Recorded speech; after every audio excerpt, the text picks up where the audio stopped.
Good evening and welcome to IU Cinema's virtual screening room.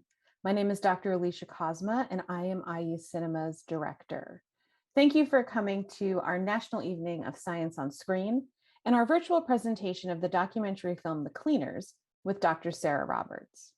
Before we begin, it's critical to acknowledge that IU Cinema is built and operates on the unceded ancestral lands of the Maiamaki, Lenape, Potawatomi, and San Wawa peoples. And we offer this land acknowledgement in their continued honor. This introduction and the conversation following the film will both feature live captioning. To turn on captions, move your mouse to the toolbar at the bottom of your Zoom screen. Click on Live Transcript. Then click on Show Subtitle. If you have any issues, feel free to ask a question using the Q&A box, which you can also reach by navigating to the Q&A button at the bottom of your Zoom screen. This evening, we're joining with theaters all across the country to celebrate the National Evening of Science on Screen. Science on Screen is a grant program that pairs screenings of classic, cult, and documentary films with lively introductions and conversations from notable figures in the world of science, technology, and medicine.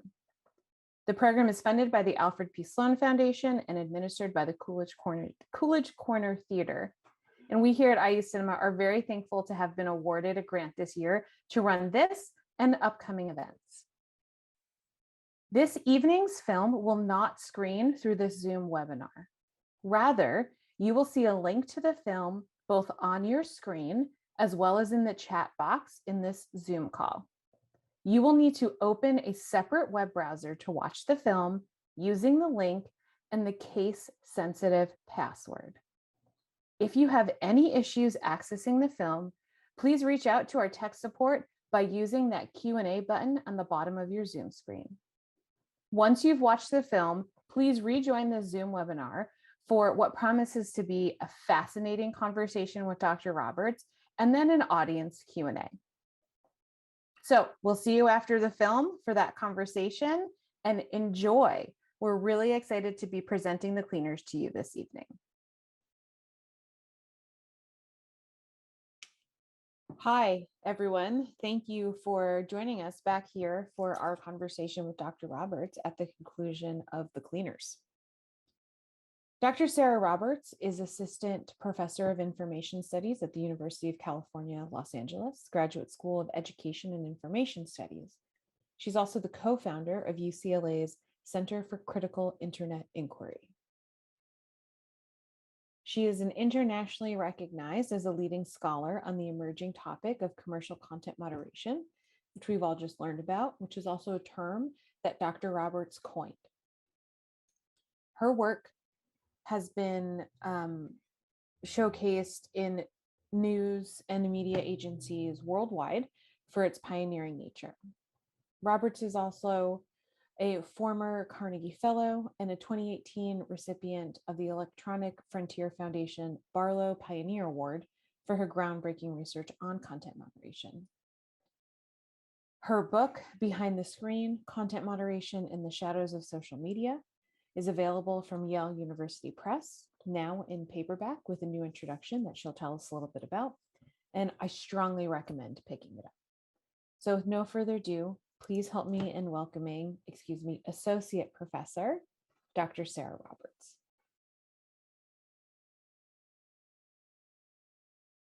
Hello, good evening. Thank you for having me.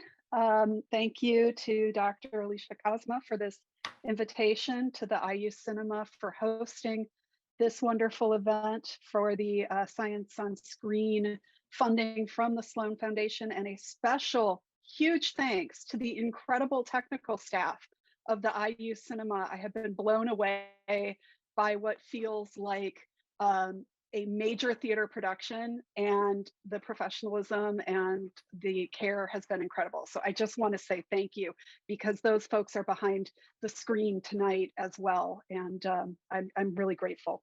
So thank you for having me tonight and for showcasing this film. I'm thrilled to be here.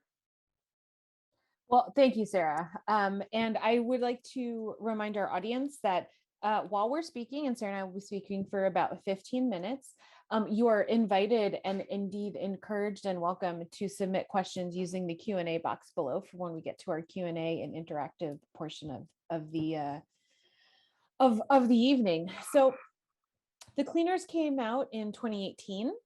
And we know that things move at lightning speed in the world of social media. Can you share with us some critical updates that have taken place in and around commercial content moderation since the film's release? Sure. There's so many that it's hard to even narrow it down. I think, first of all, as with so many of these kinds of endeavors, whether it's a writing of a book, creation of a film, or whatever, of course, the work that goes into that final project begins many years before. In this case, the film itself was, I guess, the first time I was involved in any shooting and actual production of the film was back in 2016. So it was about a 2-year process to get the film put together, edited, and prepped for Sundance, where it debuted. And I think it's worth mentioning, by the way, that the two directors of the film, who are two German fellows who came from theater, this was their first film experience. So I always like to mention that because I think it was quite a home run to do your first time out on such a difficult topic. So I think one of the biggest things that I would say that has changed sort of in the zeitgeist around these issues is the fact that it's more and more likely when I speak with audiences who watch the film that they are coming in with some kind of concept of what constitutes the content moderation of social media. Whereas several years ago, or even as early as when the film debuted, it was conceivable that audience members would have no idea what the definition of this practice was, and in many cases, even that it was taking place. And so there's been a shift significantly among just regular people, lay people, people who probably are users of social media, however, as well as shifts in all levels of society, including, let's say, regulators and legislators in particular, but also even leadership in social media companies who weren't necessarily even attuned to these issues themselves within their own companies. And there's really been a shift in kind of the public discourse around these practices. So a few years ago, it would have been much more common for a debate to sort of be framed around a perception that social media should be a free speech zone. And I have to tell the audience that not only is that not what it is now, but in fact, it's never been that. Now, the fact that people were wedded to that concept, it's not because they're, ignorant or there's any particular failing about their own viewpoint. I would argue that the firms themselves led people to believe that for a long time. And then what they had to do was really reframe the perception and reframe expectations. Those things still get kind of muddled together, this notion of kind of American and particularly Silicon Valley notions of what constitutes freedom of speech as it's aligned with, appropriately or not, US constitutional norms and protections from there. But these are global services. And in fact, for most of these services, the American audience constitutes a portion of the audience. And so, look at a country like India, look at a country like Brazil, populous, moving into becoming very important technologically, if not already, having very important economies. I mean, never mind China, which is a whole other discussion, but because the American firms don't really operate there in the same way. But these companies, they're working towards capturing a global audience. So the question then becomes, do these kind of American norms and ideals scale globally?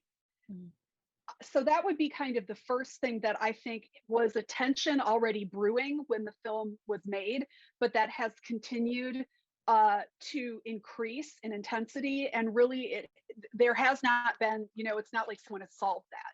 That's really a contentious topic under debate. For example, should every country have autonomy to make its own social media regulation? Well, that sounds great until your country is run by a totalitarian dictator who hates your ethnic group, right? Now we're into some very difficult conversations. So that would be the first thing. I think the second thing I would kind of underscore as changing, or as maybe maybe crystallizing during this period, would be, some things that were foreseen and some that were totally unforeseen. And so I would describe those as, particularly in the United States, the period of power held by Donald Trump. We were kind of in the midst of that during the it was on the ascent during the making of the film and then during the release. We've moved into a different moment, but those kinds of politics and that factionalism is still very present. It could be argued in many ways because of the kinds of discourse that goes on in social media. The second thing I would bring up that I think very few people foresaw, if they did at all, is the COVID-19 pandemic and the global crisis that produced, and that we are still contending with as we speak today. I bring it up because we know that social media is a primary source of information for many people. In some countries, it may be that one service provider is the de facto internet for an entire country or a major portion of a country, so that when one, decides to go online, they're actually going on a branded service of a particular company, and that's what you might describe as a walled garden. And informationally, that might have consequences, right? Depending on the rules by which that platform governs the content on it. So are they strict about things like COVID misinformation? Do they have the capacity to kind of capture and remove that material? All of those things start to give a flavor to the different platforms in a way, a market differentiation, although I don't mean to be so crass to suggest that, that's the only consequence. But, you can start seeing how these firms that sometimes seem monolithic start to kind of stand out from each other, or they experiment with different different tolerances for those things. And this also might be because some firms, from a technological standpoint, are able to do things that others aren't as well. So there's that kind of leads me to the other element that I would bring up around change, which is an increase in automation, an increase in what we might think about as proactive moderation. So in the film, what we witnessed in the individuals who are the protagonists in the film are production line, front level, kind of first level, typically content moderators. They to a certain extent may have an expectation about what they see or don't see in their work, but things kind of flow in based on user reports. So you and I might be on a particular service, we see something that we think, whoa, that doesn't belong here, let me go and pull down this menu, file a report, and send it off. That's, on the other side of that, typically will be a human making the decision. And that's kind of like, if we want to think about a modality, that's kind of a reactive, in essence, a reaction or a reactive decision-making process. What has increased over the last few years, pretty much across like the major industry players, is the ability to use different types of technology to effectively, kind of like crawl the platform, or go out and seek content that it can then kind of bring in to be triaged maybe later by humans to kind of vet the decision that the machines have made, or to at least do some like sorting before the fact. But what that essentially has done, interestingly enough, and to the contrary of what many technology optimists, let's call them, would have said a few years ago, rather than decrease the logic that calls on the need for humans to adjudicate content.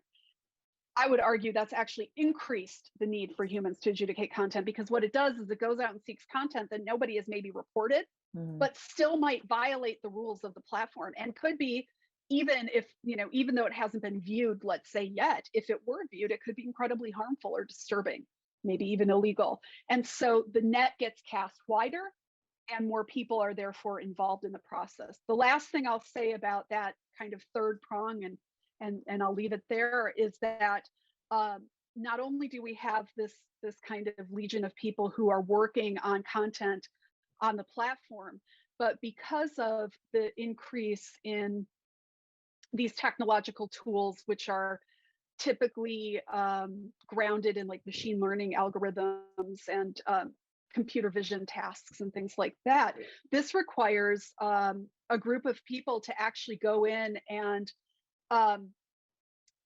label or tag the data sets that are used to train the machine learning algorithms. So is that exactly content moderation? Not as like the film frames it up, but I think we can argue that it's kind of in the same neighborhood.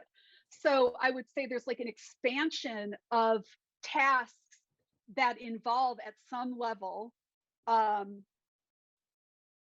making decisions about content. And never mind all the people involved in policy development and all the all these other people. We're just talking about the folks like making the decision on an image or on a video or whatever. So it's if I think like the takeaway here is that rather than find ourselves at a time where technology or some higher order humanity has come in and like relieved us of the need for these practices, actually it's very firmly still in place. And as long as social media platforms or any kind of like, let's not isolate ourselves to social media, let's think about like online gaming, any space where you're interacting human to human, there will be a need for gatekeeping. And those spaces seem to be proliferating. They're not shrinking. There's not fewer, there's more. The last thing I'll say is we are in a moment of deep global conflict. That's maybe not different, arguably, for the historians in the room who could give us the long view. But the way that those conflicts are playing themselves out in real time, sometimes with actual heads of state making statements or getting involved and on these platforms, I mean, that seems to me to be a distinct kind of turn of events. And of course, we have a situation in the case of a couple platforms where after the January 6th attempted coup at the Capitol, those platforms actually rescinded Trump's ability to post. So the interventions are not inconsequential. The decisions are not inconsequential. It could be argued that those acts, perhaps prevented further insurrection activity. I mean, we have no way. I'm not a crystal ball to look at that and know that, but right, one could claim that or argue it. So I would say that's kind of the big picture update. And in the meantime, there's legislative activity that's happening around various aspects of things that govern these industries or don't govern them, as the case may be. I think it's fair to say that the European Union has been more aggressive around pushing firms to do or not do certain things. And there are attempts in the US to do those things as well. But if you've ever watched like a Senate hearing or like a subcommittee hearing of Congress where members of Congress are questioning representatives from these firms and or academics or others involved, it's really painful, because either you get really misguided questions that are just like factually incorrect or technologically off the mark, or you seem to get questions so partisan that they're not useful, right? is it true that your platform is anti-Republican? I mean, okay, what? Like that said by the Republican senator, right? And then the Mhm. Democratic senator gets on and says, "Is it true that you have bias against liberals?" So here, so here we are, and that's sort of like, it's sort of cancels each other out, and we're left with no new information. So these things persist. I would not say, I don't feel that there's been resolution or things have been resolved significantly. I think, but I actually think that the issue of content moderation is really, in many ways, a primary issue for the firms, not all of whom see it as such. So what happens in that case as well, right? When, it could be argued, hey, this is actually a main part of your business, but maybe it's not the part that you want to highlight or give resources to or whatever.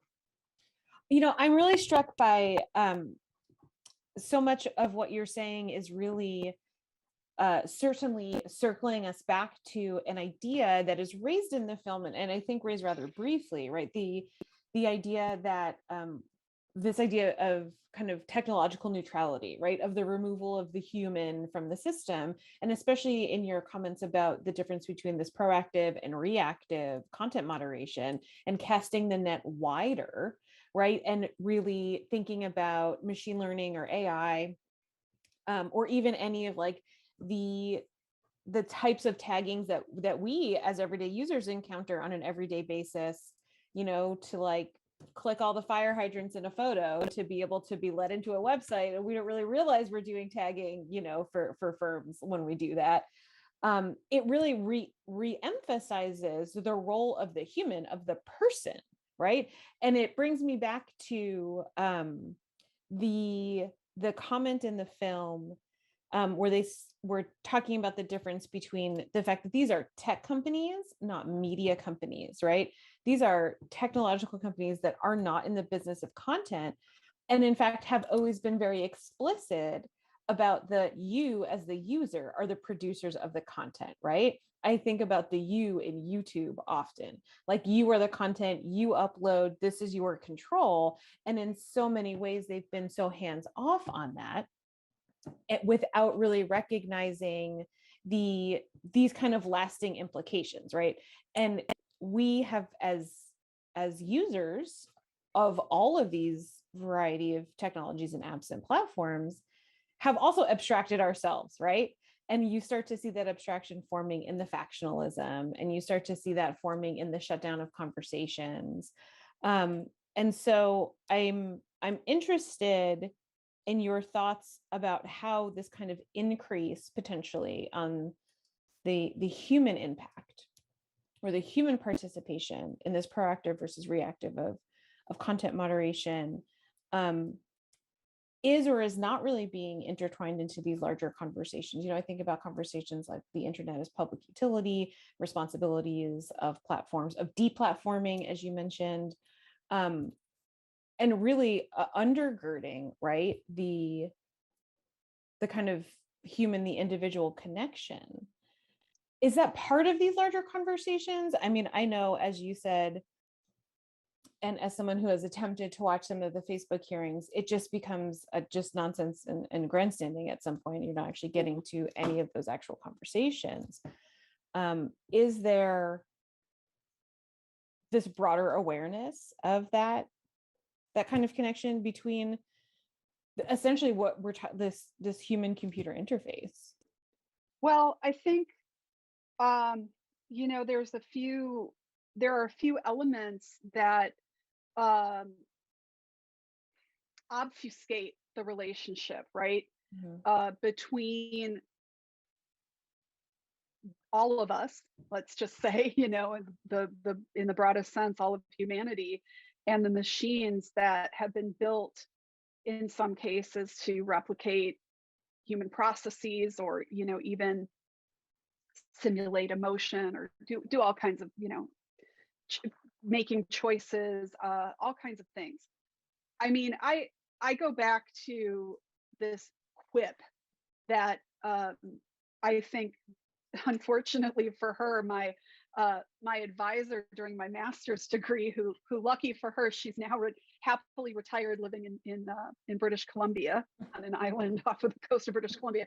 But her name's Christine Pauley, and she's sort of a titan in the library and information studies world. So if there's any people from that world, you may know her work.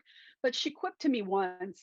I was talking to her about an experience I'd had at a human computer interaction group at another university that was highly, highly computational. And I really felt was like missing the H in the HCI. And she said to me, human computer interaction. I mean, what other kind is there? And I literally was like, hold on, I wrote it down, and it is the epigraph to this book, right? Which, and she said this like years ago, well before I was working on a book or whatever. And it just struck me like she was really making a statement about a worldview, right? She was making a statement to me about a worldview, like, let us not lose sight of our agency over the visions that we choose to produce and reproduce in the machines that we make. And I think I'm somebody who has a computing background. I started out life, to call it an IT career is to glamorize it beyond, beyond being reasonable. I had a series of jobs in which I did operational IT things. I was an early user of the internet, so I'm coming up on 30 years being online. And back when I got online in 1993, I really thought I had missed sort of the apex of internet culture. I was like, man, if I'd just been on here, in 1989, it would have been awesome. And I missed all the good stuff. So I think, to the point about HCI and the human and the human computer interaction, there is a propensity in the tradition of American computing history and sort of even it's the contemporary moment around this. You can find evidence of it anywhere you choose to look.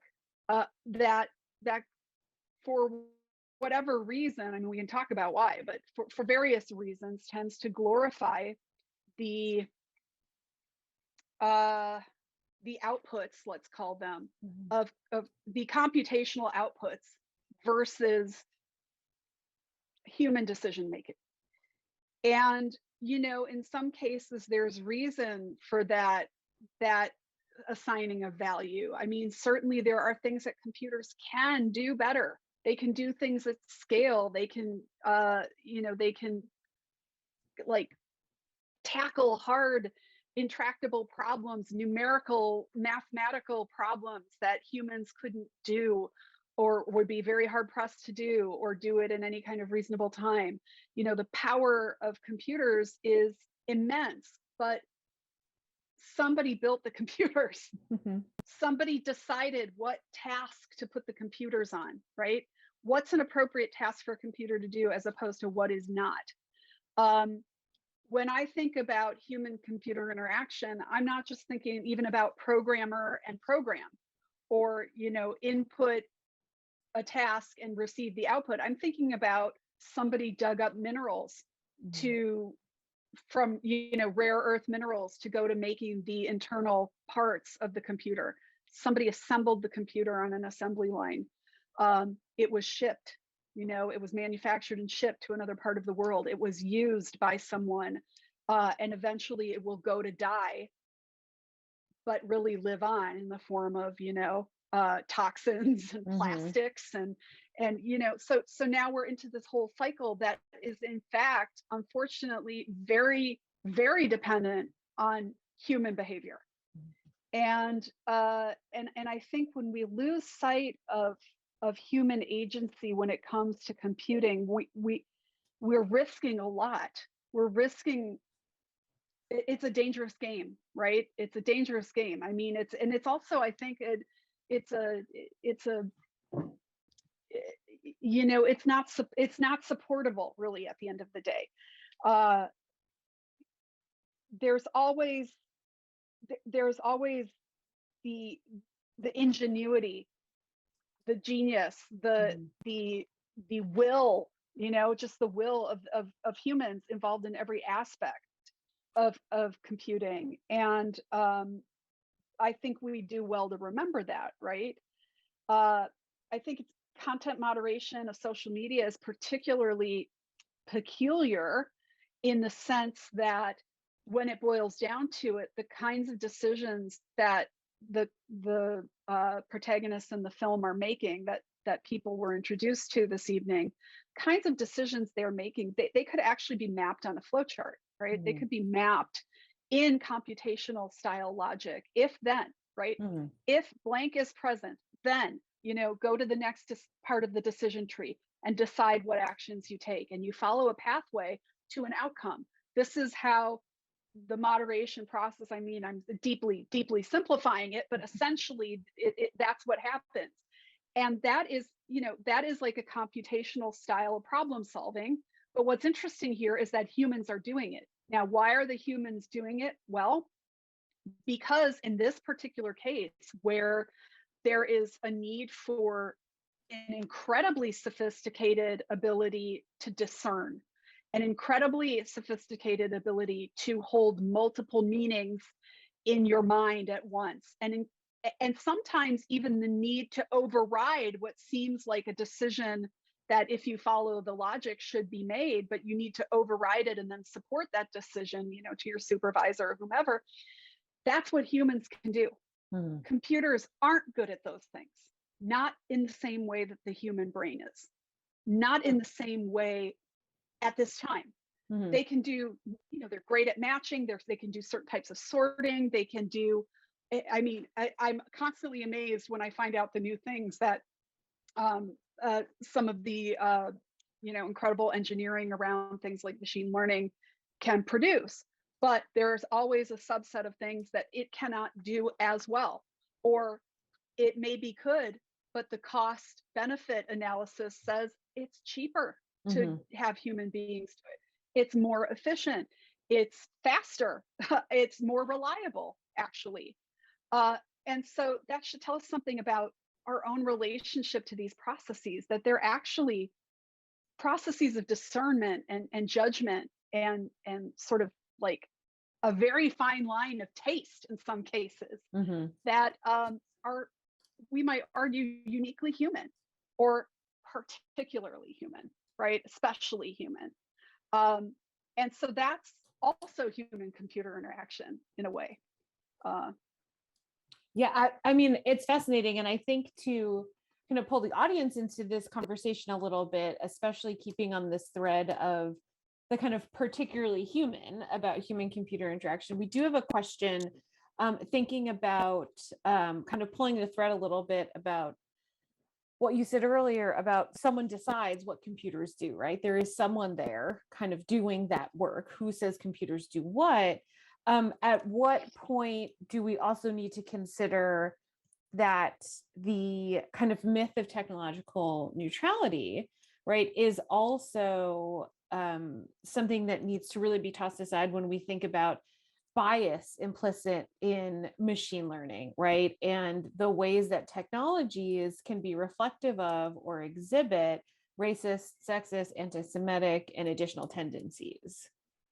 yes, I mean, obviously that is the other side of the coin, right? That if we take the stipulation that the computation is in so many ways a reflection of humanity, or an abstraction in the case of things like algorithms, an abstraction of some particular aspect, then the question becomes, what are the risks of those abstractions, or what are the risks of someone trying to represent some facet of humanity in some way that's executable or actionable by a computer. And I would be remiss to not invoke the work of our dear friend and colleague, Dr. Safiya Noble, and her work, Algorithms of Oppression, which focuses on, in her study, she focuses on Google search as kind of her object of study, or Mhm. her case study. But who made that point very early on. We were like cohort buddies and in grad school. And of course, Alicia, we went to school together. So we go way back, and you were there for a lot of the genesis of this work.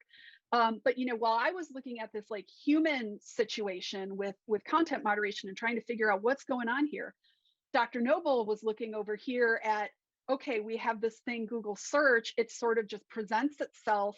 Literally, it's a box that you type into with nothing else but the logo for Google. I mean, it couldn't be more of an austere and like abstract kind of interface, right? There's no bells or whistles. I mean, sometimes there's a cool Google doodle, but that's it. And you type into this box and you're just on faith assuming, right, that you're going to get back what? The best information? Or is it the most popular information? Or is it, did somebody pay or game the system to have their link come up to the top? Like, what's really going on there? And for a long time, those were questions. Even when people started questioning that, they weren't asking from the perspective of, in Dr. Noble's case, a Black woman who would input things into Google, and the results she would get were wildly inappropriate for who she was, right, in the world. So just, to give an example, she would put something in, let's say about Black girls, and at the time, what would come back? I mean, I don't even have to, everybody knows, right? Just porn would come back. This is some years ago, right? Needless to say, they've tweaked their algorithms after her book came out, but with no credit to her. But anyway, and so, she was it was like in both our cases, I think we felt that there were forces at play that we couldn't see, but we could sense their gravitational pull. And so it became a process of really trying to get down into the nitty gritty of what is really happening, but also for whom, right? For whom are these search results intended? If not for, at the time, 30 something Black women, right? Or then who are they for? And what are the implications of that when that material is presented without context, which it certainly was, and certainly, arguably is. And in my case, it was like, I was seeing, let's say, the surface of a social media platform. I was seeing the ecosystem of it as a user. So I was seeing what was on the platform, but how could I account for something that wasn't there? How could I know that something had maybe been removed due to a violation?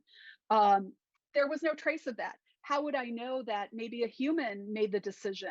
Certainly no trace of that. Certainly no indication that, there were people behind that process. And in fact, Safia experienced this to a certain extent, and I experienced it to a certain extent. When we started talking about these phenomena, we would have people say to us, "You're lying. You're lying. There's no way that Facebook would have people censoring my free speech," and I just put my head down on the desk like, okay, we got to start way back with the premise here. You're all wet. Like, Facebook is not a free speech engine for you. It may have told you that, but it's not. It's a commercial platform that needs advertisers, that's trying to, sell ads or like do other things. Which they all are, they all are to a certain extent. I mean, there may be higher ideals at play, and I think some of those ideals have really been put on, on trial in a way, or like the firms have had to really get clarity on what they are about and not about. If I could make any prediction, I would say that I think more and more they will have to do that. Like, they will no longer be able to claim to just be kind of like, as you say, neutral, because all evidence points to the contrary. Like, if you're making decisions about content, they may be the right decisions every time, but what they're not is value free, right? They have a consequence. And so right there, that is an incompatible claim with how things actually work, right? If you are ranking a Google search and you're putting a link before another link, that is not value free. I am sorry. That is ranking. That is actually That is You know, inherently value. Yeah. that is inherently, Inherently yes, value. that is Inherent inherently valuation. Yeah. valuation. You may not put a number that may not be numerically ranked, but I could easily, you know, go down and say 1, 2, 3, 4, and, Hmm. you know, derive some meaning from that. So, you know, if we extrapolate like that from that just surface evidence, which was really hard to get people to take seriously, actually, for both of us, because in a way they were like, so what? And first of all, some people said that's not true. And we'd be like, okay, but it really is. And then another group of people said, so what? What's the big deal? And it was like Safia had to go write a book to say, well, the big deal is, Hmm. um, you know, for a person like me, or a person like you, or a person like my stepdaughter in her case that she was talking about, you know, raising at the time a young teenage Black stepdaughter, right? um, these things are not in the service of best interests for these folks. So who's making those decisions about for whom they are in the best interest, right? And I think the idea of technology as neutral, digital technology, computational technology as neutral, is very, very hard to unlearn. Hmm. Um, I mean, like among tech people, it's hard for programmers or, you know, engineers to unlearn that, because in many cases their schooling is predicated on those notions. Now more and more we're seeing the introduction of things like machine learning ethics Hmm. and AI ethics, and you know, kind of complications to that story. But for people who've been out of school for a long time, I mean, we have the same problem in librarianship. So it's not like endemic to the digital, right? Like librarians think that the principle that they're following is neutrality. And how can information provision of any type, here, read this book or that book, but I'm not going to hand you this book. I mean, again, that's just inherently not neutral. Or Hmm. having a person, and the thing to ask is like, why is neutrality a principle that has been elevated, I would say inappropriately, as a norm to be sought, right? Because what I mean, what does that give us? A whole lot of non-choices, a whole Hmm. lot of equating things inappropriately with other things. Um, It's interesting because it's also reminiscent of the conversation about like the objectivity or necessarily the neutrality of documentary film, right? And you have to think about the fact that like no one turned that camera on by accident. These filmmakers didn't make this film by accident. Someone chose to make this film versus choosing to make a film about something else, right? And so this they kind of sheen of objectivity or neutrality again is this like obfuscation process that Yeah. doesn't really encourage us to question, as you said, why are we so invested in the neutral? Why are we so invested in the objective? And I mean, to kind of masquerade in the realm of neutrality really is, it impoverishes the conversations we can have, right?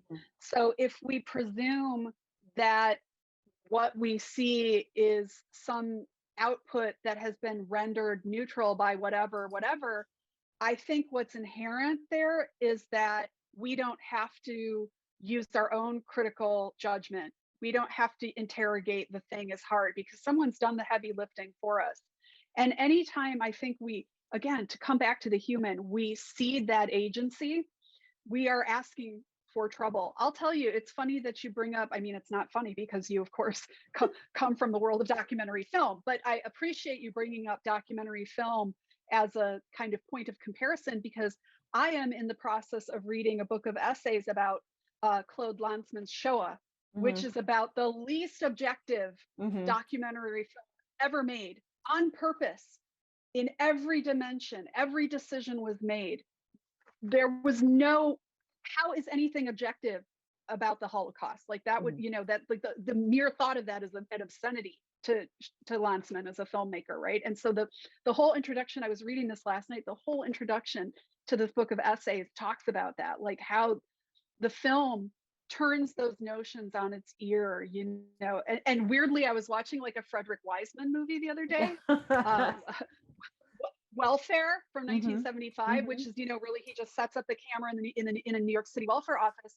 Again, it seems like absolute cinema verite, but he's edited the film, for God's sake. I mean, he's chosen which scenes to include, which Mm-hmm. not, which vignettes, demonstrate something. So these are all decisions that are down to the human, right? The camera captured something, Mm-hmm. um, but the editing process, the just even the framing of the film itself is deeply subjective, and it's important to think about that. I think we have more authentic experience, weirdly enough, when we're close to that reality.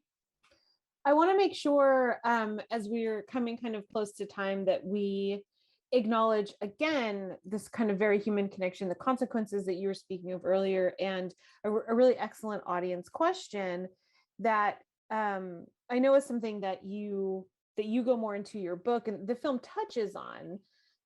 But really thinking about the story of one of the content moderators who found looking at sexually explicit images somewhat liberatory, somewhat of a guilty pleasure because it's something she hadn't experienced before. But we also get one brief story. And I think just the process of watching the film this evening, I think we can all relate to the fact that this is a intensely emotional and potentially psychologically damaging profession. Um, are there resources for the moderators?